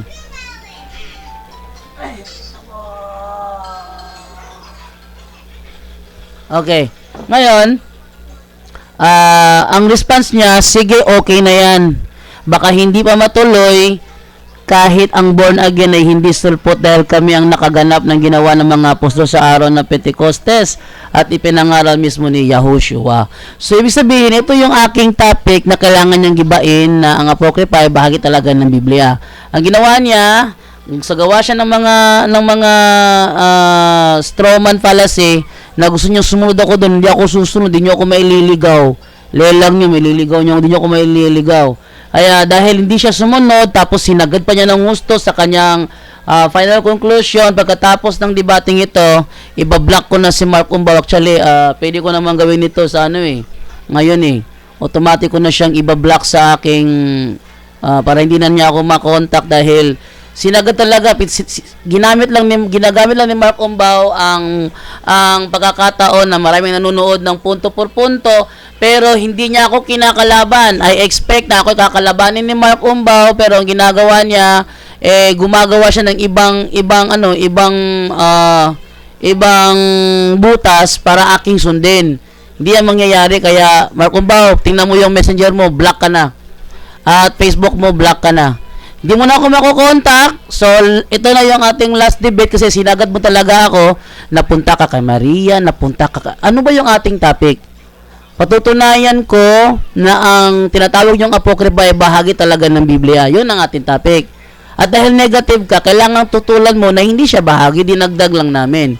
Paano namin idadagdag? Inaamin na ninyo mismo na ni-remove ninyo noong 1885. Sa madaling salita, napatunayan ko yung aking tema. At tinanggap mo pa na 73 books ang Biblia, tinatanggap mo. At tinatanggap mo rin na 66. Tinanong kita kanina, tinatanggap mo ba na kaya naging 66 kasi ni-remove ninyo? Bila ka naman hindi. Para ako nagipag-usap dito ng wala sa sarili. Kaya, at saka dahil sa final conclusion, I expect na banggain mo yung aking mga argumento, pero hindi mo ginawa. Bagkus patuloy kang nagsagawa ng iyong strawman fallacy. Ibig sabihin talagang sinasagad mo ang pasensya namin. Ginagamit mo lang ang programa namin para marami makapanood sa gusto mong ilabas na hatred. Hatred sa Katoliko. Pero ang sa akin na naman, mahalaga sa akin, napatunayan ko naman talaga kung saan inaamin naman ni Mark Umbaw na ang Septuagint, ginagamit niya ng mga Christian Bible writers. Katunayan, yung mga katanungan ko kanina, hindi niya nasagot ng tama yun Isa-isahin natin, yung aking mga itinanong sa kanya kanina. Ito yung patungkol dito. Tinanong ko siya patungkol dito sa Matthew 2:16 kung saan nag-decree si King Herod na paslangin yung mga innocent children. Yun ay propesiya mula sa karunungan ni Solomon 11:7. Wala yun sa Old Testament, yun ay nasa karunungan ni Solomon 11:7 at natupad sa Matthew 2:16. Tapos yung sinasabi sa Sirach 27:6 na ang punong kahoy ay makikilala sa kanyang bunga. Ginamit ni Kristo yun sa kanyang paliwanag sa Mateo 7:16 at 20. Eh kung hindi inspired yun, ba't gagamitin ni Kristo? Ha? Kung hindi inspired yun, ba't gagamitin ni Kristo? Eh ginamit ni Kristo eh. Sasabihin mo, hindi inspired, ginamit nga ni Kristo mismo. Eto pa, yung sinasabi sa Judith 11:19, yung patungkol sa sheep without a shepherd. No. Yun, binanggit din ni Kristo yun. Sa Mateo 9:36, the people were like sheep without a shepherd. Binanggit din ni Kristo yun. Oh, sabihin mo hindi inspired. Eto pa, yung sa Tobit 3:8 at Tobit 7:11, patungkol sa 7 brothers. Yung 7 brothers, binanggit ni Kristo sa kanyang ebanghelyo. Sa Mateo 22:25, sa Marcos 12:20, at Lucas 20:29, ginamit niya ang sinasabi sa Tobit 3:8 at Tobit 7:11 sa kanyang ebanghelyo patungkol doon sa 7 magkakapatid na may asawa. Lahat nag-asawa. Tanong, pagdating sa langit, sino ang asawa niya? Saan ginawa ni Kristo yun? Sa Judith. Sa Tobit 3:8 at Tobit 7:11. Ah. Last 5 minutes. Yung ano niya, wala talaga. Walang kalatoy-latoy. Ito pa. Yung sinasabi sa Karunungan 2:16. O kung saan sinasabi ni Kristo sa 1:5-18, sinusunod ng anak ang ama. O sinasabi yun sa sa Karunungan ni Solomon 2:16. Eh yun namang yung sinabi naman ni Kristo sa Lucas 21:24, na ang nabubuhay sa espada ay sa espada mamatay. Yung nabubuhay sa tabak ay sa tabak ang mamatay. Saan niya kinuha yun? Sirach 28:18. Tapos yung sinasabi doon sa Mateo 7:12 na wag mong gawin sa iba ang ayaw mong gawin sa iyo. Saan niya kinuha yun? Doon sa Tobit 4:15. Wag mong gawin sa iba ang ayaw mong gawin sa iyo. Ang daming ebidensya. Inamin niya. Bahagi yan ng Biblia. Eh, paano idadadag namin ni bahagi na nga ng Biblia? Pinakita ko kanina sa yung mga aklat ng Greek Septuagint. Nandoon yung Tobit, nandoon yung Sirach, nandoon yung Macabeo. Andoon. Tapos, nung gawin ng First Compiled Bible, yung Latin Vulgate, nandoon din. Eh, paano idinagdag? Nandoon na nga. Kinuha lang eh. Para bang kinuha namin yung Genesis, kinuha namin yung Levitico, kinuha namin yung Exodo. Pati yung nandoon sa Septuagint na Tobit, Judith, Sirach, andoon na yun, kinuha rin namin. Eh, paano kami nagdagdag? Nandoon na yun. Oh. Ha? Nandoon na yun. Ba't kami magdadagdag? Nandoon na nga. Bahagi na nga siya. Ngayon, ano nangyari? Umalis si Mark Umbao. Di niya matanggap yung kanya kapalaran ngayon. Di niya matanggap. Kaya umalis siya. Oh. Ito na yung aking sa kanya. Aking final judgment. Kasi sinabihan ko na siya, huwag mo ko pinagloloko kasi hindi mo ko maluloko eh. Oh. So, ano nangyari? Tinanggap niya ng 73 books. Tinanggap niya na naging 66 books. Yung tema ko, napatunayan ba? Napatunayan. Hindi niya giniba. Nag-strawman fallacy siya. Sa tingin niya ba, susunod ako doon? At kahit nag-object na ako sa moderator, patuloy pa rin siya na nagpatuloy sa kanyang strawman fallacy. Umaasa na baka sakali sundan ako ni Brajando. Hindi ko siya sinundan. Bagkus, magbigay lang ako ng ilang example na sinasabi niya na hindi kailanman ginamit sa New Testament yung sinasabi sa Apocrypha. Anong hindi ginamit? Dami tinanong kanina, hindi niya nasagot eh. Hindi niya nasagot. Pa siya ng pas. Tapos ngayon, final conclusion, nagpunta siya doon sa nagpunta siya doon sa kung saan siya napunta. Ngayon, kaya pinapaalam ko na ito na yung last namin, na hanggang part 9 lang. Kasi sinasamantala ni Mark Umbao yung ating kasikatan sa ating programa. para mailabas yung kanyang hatred. It's part of healing yung maglabas ka ng hatred mo. Pero not in this type of program na hindi kami authorized na mag-rebut kasi hindi naman topic. Baptism, hindi yan ang topic natin. Napunta sa kumpisal, napunta sa Last 1 minute, Brother Jando. na kung saan-saan siya napunta.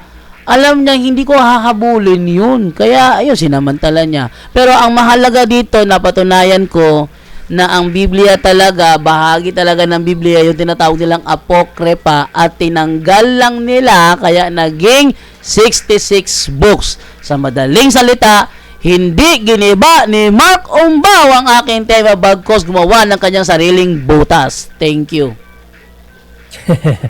Okay, wave mo na bro, yung 30 seconds. Wave ko na yun kasi wala na yung kausap ko dyan. Naglayas na. Okay. Okay na, so para ma-formal lang natin na ma-close to, magsasalita lang ang moderator, no? So yun mga kapuntos, mga kabag, natapos din, no, ang talakayan ni Brother Jando at ni Brother Mark Umbaw. At iko-congratulate ko si Brother Jando. Para sa akin, siya ang nanalo, no? Dahil sumangayon si Mark Umbaw eh. Sasangayon ka ba, Brother Mark Umbaw? Tanong ni Brother Jando na ang King James Version 1611 ay 73 books at kasama doon ang apokrypha. Sangayon ako. Sumangayon eh. Tapos ang sunod na tanong, hindi na siya pumayag. Kaya nga, actually, tinutulungan ko pa siya na maunawaan niya mga tanong ni Brother Jando para masagot niya sana ng tama. Pero hindi niya nasagot ang tama. Kaya congrats kay Brother Jando, no? Flawless victory. Sama si Brother Jando, wala siyang ginamit na reference para magiba yung stand ni Brother Jando. Kasi gumamit si Brother Jando ng reference. Ang gamit lang ni Brother Mark Umbaw, wala doon dapat igiba kasi hindi raw nakapagtayo. Hindi nakapagtayo? Nagpakita ka ng mga reference eh. Ano? So, yun mga kapuntos at mga kaabag, no? Ang nangyaring talakayan at sad to say, tinutulungan ko kasi Brother Mark Umbaw na matuto siya magdebate na sa sunod na debate niya kay Brother Jando. Kasi ako din kasi talagang hindi na siya maka-debate sa akin kasi inatsipwera ko na rin siya. No, pero ibang reason ko. Pero yung kay Brother Jando na nakita, tama si Brother Jando. Ginagamit na lang niya punto por punto para mapagsingawan ng kaniyang, hindi ko ba alam ano bang ginawa sa kanya ng Katoliko, wala naman. No? Bigla na lang nagawa dito eh, basta lang makapaggawa. No, so tama lang 'yun na manggagamit kasi. So kung patuloy siya ng ganyan, nagpapasikat na lang siya sa kanyang kalaman, so much better na hindi na siya pabalikin. So congrats Brother Jando sa napaka matindi mong desisyon na yan kasi I'm sure mahirapan ka pag wala si Brother Mark Umbaw. Kasi hanapin ang dugo mo sa Jando. Actually, matagal ko na sinabi sa kanya. Congratulations din. Natawa ako sa pagpasok mo kanina kay James. Nataranta talaga. Nataranta. So, Pinanood mo? Iniwan mo na dahil naka-schedule ka na Mark Umbaw. Tinawagan ko siya. Di na niya talaga ako sinagot. Sabi niya, mag-text ka muna kung sino ka. Nag-text ako. Bro Wendell ito, papasok ako. Di talaga niya ako in-accept. Dahil yung tanong mo lang na kung hindi Katoliko ang nag-compile ng Biblia, sino? Anong sabi niya? Si Atanasio daw. Atanasio. Katoliko yun. At pagkatapos nang wala ka na, sabi niya, sinasalungat mo umano si Atanasio na kasama mo. So, ibig sabihin, inaamin niya, Katoliko ang nag-compile. Tapos naglabas siya ng letra, Marcion daw. Uy, anong Marcion? Kanina si Athanasius. Ngayon si Marcion na naman. Ano naman talaga to? Taranta siya kanina. Yung kondisyon niya, dapat King James Version lang ang gagamitin. Walang referensya, walang history. Pero sabi niya, ang Katoliko ay natatag sa 1870. Ngayon sabi niya, King James na dapat sabi ko sa kanya, sige, King James lang. Saan sa King James Version na kinumpile ni Athanasius ang Old and New Testament one book. Nagalit na pikon. Saka isa pa bro dyan daw. Nagsisigaw na siya. Naririnig ba ako sa live niya? Kasi duda ko, din ako naririnig. Narinig ka. Narinig ako. Nag-monitor ako dahil gusto ko rin papasok. Ang problema lang, di niya ako tinanggap. Yes. Ang ginawa ko, tinawagan ko yung number niya kasi yun ang gusto niya. Tawagan sa number niya. Yun. Number na binigay niya talaga. Yun, tinawagan mo. Pinarinig ko pa sa live ko na nag-ring yung phone niya at sabi niya, huwag muna kayong tatawag, mag-text muna kayo kung sino kayo at ano ang pakay ninyo. So, kaya nag-text ako. Pero, di pa rin niya ako tinanggap. Natakot. Sabi ko sa kanya, ngayon June 30, punta si Brother Wendell dyan sa CDO Cathedral. Handa ka pa mapakita sa kanya para magpirma ngayon ng tema. Sabi niya, anytime. Sige, puntahan mo yun Sige, dito lang ako sa tanong ko ngayon. Nahirapan, naramdaman ko. Iyan niya ako, kondisyon. Huwag ka mag-kondisyon. Sagutin mo lang diretso. Nataranta talaga si Pastor James. Brother Aljan, na-record mo yun? Hindi ko yung na-record bro. Sayang hindi na-record. Sana hindi. Ma-download natin yan. Yes. Yun na nga. Makuha natin yan. Yun ang content ko bukas. I-download mo lang Wendell, baka i-delete. At saka ang daming ang dami kong chat na accept mo ako kasi ako yung binabanatan niya. Hindi ako yung na-accept. Yan na nga. Nataranta siya kaya na, pinasok ko na, nagbabay na lang. Ay hindi ako nagbabay Brother Wendell, pinatay niya yung call. Pinatay pala Pinatay niya ang call kaya ako, dahil 7:42 na, umalis na lang ako. Umalik lang ako sa studio kasi pinatay niya yung call, di niya masagot. Sabi ko sa kanya, ang tanong ko sa kanya, sabi mo kasi King James Version lang. Yun lang batayan. Istrikto ka doon. Sagutin mo yung tanong, saan sa King James Version na si Athanasius na nag-compile ng Biblia? Sagutin mo. Hindi niya masagot, kaya pinatay niya yung call. Yun. So, hindi ako umalis. Kusa niya akong pinatayan ng tawag. Ako hindi ko na hinabol kasi malapit ng oras. Kaya yon. Brother, mayroon kayong gusto sabihin, Brother Aljan, sa naganap na talakayan? Yes, Brother Jando. Mula umpisa talaga, grabe. No? Grabe, nagmarunong pa talaga. Nagsabay din sa'yo, nag-wave din ng oras. Grabe no, pero walang napatunayan si Mark Umbao kasi nung last part niya nga hindi na siya tumutok doon sa topic, tumutok na dun sa rebulto, kay Maria, sa mga demonyo. Wala na siya doon, kaya tama lang yung Brother John doon na umasa naman tayo, sabi nga ni Brother Juntre, no? Umasa tayo na si Mark Umbao ay magiging Katoliko, pero sa pinakita niya kanina, tama po kayo doon. Ginagamit niya yung programa natin para magpasikat. Parang ito rin po si Pastor James, no? Parang ginagamit na lang yung pangalan ni Father Darwin at ang mga CFD para din sumikat. Kasi ang bilis ng paglaki ng followers niya. Kasi dati sa 9,000, ngayon 16,000 na siya. Siguro mga isang linggo na siguro yun, bilis ng kanyang paglaki. Kaya ginagamit lang talaga nila ang programang ito para po sa kanila rin pag-angat. Yun ang mga Brother Jando at subukan nating makapagbigay ng komentaryo bukas, no? Kung maganda-ganda na yung boses natin ulit. Yun lamang po, Brother Jando, at congratulations po. To God be the glory. Okay, thank you sa iyo, Brother Aljan. Nandiyan po si Brother Romel. Baka may gusto sabihin si Brother Romel. Brother Romel? Ayan. So, okay, maraming salamat, no? At isang napakagandang pangyayari ang nangyari ngayon dahil kahit na break na kayo ni Brother Mac Umbao, marami yung natuwa dito, Brother Jando. Dahil nakipag-break ka na sa kanya, maraming natuwa na meron ding halong lungkot at sana ay panalangin natin na yung last debate ninyo ay maging bukas na yung puso at isipan niya upang maunawaan talaga ang katotohanan na kanyang pinaglalaban kasi alam naman natin na may mga time talaga na agree talaga siya no sa Katoliko, kaya lang siguro nalilito lang siya sa argumento niya mismo kasi yes, no, tapos yes, no naman ulit. So, kumbaga, kontrahan na yung kanyang mga statements. And well, sana po mga kapatid, no, ipagpanalangin po natin si Mark Umbao na maliwanagan po siya kasi masakit yung nangyari ngayon eh. No, harap-harapan, no, live na talagang nakipag-break si Brother Jando sa kanya sa bablock lang kita, ayaw ko na sa iyo. Yun.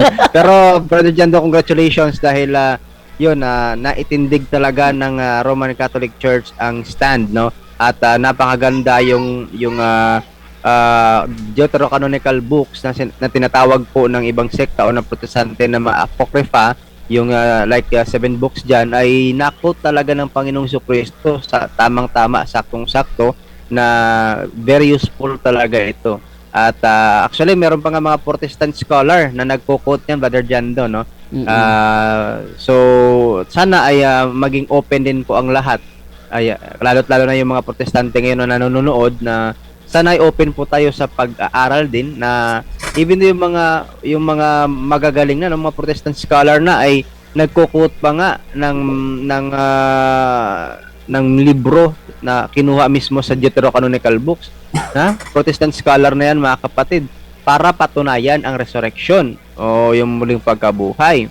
O nagko-quote yan, kinote yung Second Maccabee. So research po mga kapatid, marami diyan. Sana ay huwag kayong magsawang magsubaybay at magtangkilik din po, no? At yun nga sinasabi ko mga kapatid, kailangan talaga ni Brother Mark Umbao ngayon ay prayer, no? At understand, no?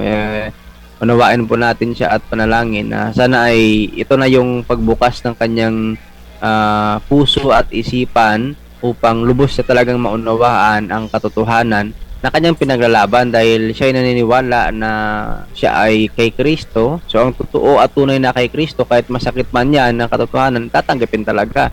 Dahil sabi ng Juan 8:32, kapag tinanggap natin yung katotohanan yan, talagang magpapalaya yan sa atin. Yan na po, Brother Jando. Okay, thank you sa iyo, Brother Romel, at thank you doon sa backup reference mo, at saka ni Brother Dwayne Cartujano, send my regards to him sa backup reference nyo, kasi actually hindi ko maintindihan ba't siya napunta doon. Ang pinag-usapan namin, naliwanag naman doon. Patutunayan ko na ang tinatawag yung apokripa ay bahagi talaga ng Biblia. Sabi niya, sige, okay na yan. Okay na yan. Mukha ng sariling butas. Pasusundin ako. Hindi ako susunod. Alam ko, ay mga kapuntos na Katoliko nanonood ngayon, pag ganyan yung kalaban nyo, na tila kayo ay hinihila sa hindi naman nyo pinag-uusapan, wag na wag kayong susunod. Dahil once na kayo ay sumunod at na kayo ay nailaglag na sa kanilang mindset, madali na nila kayong lituhin at talunin. Kaya wag na wag kayong magpapadenggoy. Lagi natin sinasabi yan. Okay, maraming salamat po sa inyong lahat. At thank you kay Brother Wendell. I-download yung Brother Wendell habang maaga pa, kasi baka i-delete yun ni Pastor James, no? Downloaded na po. Downloaded okay, na. Thank you. Yan. Kung sakali mapag-download ko ngayon, dinilit na. Hingin lang ako ng kopya sa iyo. Ito na ko pahingi. Kaya, Brother Arjan, download mo na ngayon. Baka mamaya i-delete na. O, tsaka ako, download ako muna. Pag hindi ko na download kasi dinilit na niya, doon ako hihingi kay Brother Wendell ng kopya. Okay! Pag sa Facebook, bro, di ako marunong mag-download nun. Ano bro, i-search mo lang bro, i-search mo lang yung sa Google yung bro, yung online Facebook downloader. May lalabas diyan na may lalabas diyan na wait lang ha. Ganito bro, ito Pasend sa akin bro ang link bro. Ito yung lalabas bro. Yan ang lalabas. Save from .net, YouTube video downloader. Yan ang i-search mo. At i-paste mo lang diyan yung link ng video at ma-download mo na siya. Sige bro, sige bro. Save from net. Save from .net. Ano mo lang, YouTube, online YouTube video downloader, or yun, kahit YouTube yun bro, kaya niya download from Facebook. Kahit yun ay save from .net, YouTube video downloader, kaya niya mag-download from Facebook. Kasi record yung ginagamit ko gamit OBS dito. Kaya niyang i-download yun kahit from Facebook pa. Okay, so thank you po sa inyong lahat, at kailangan na po natin na magpaalam sa gabing ito. At thank you, at natapos ang gabi na nagwagi tayo, hindi niya giniba. At inamin pa niya, thank you, at matibay yung aking pagkakapanalo na naman sa gabing ito. Maraming salamat po at goodbye na po tayo. In the name of the Father, and of the Son, and of the Holy Spirit. Amen. Saint Michael the Archangel, defend us in battle. Be our protection against the wickedness and snares of the devil. May God rebuke him, we humbly pray, and do thou, O Prince of heavenly hosts, by the power of God, cast into hell Satan and all the evil spirits who prowl about the world, seeking the ruin of souls. Amen. In the name of the Father, and of the Son, and of the Holy Spirit. Amen. Paalam na po sa inyong lahat. Bye-bye.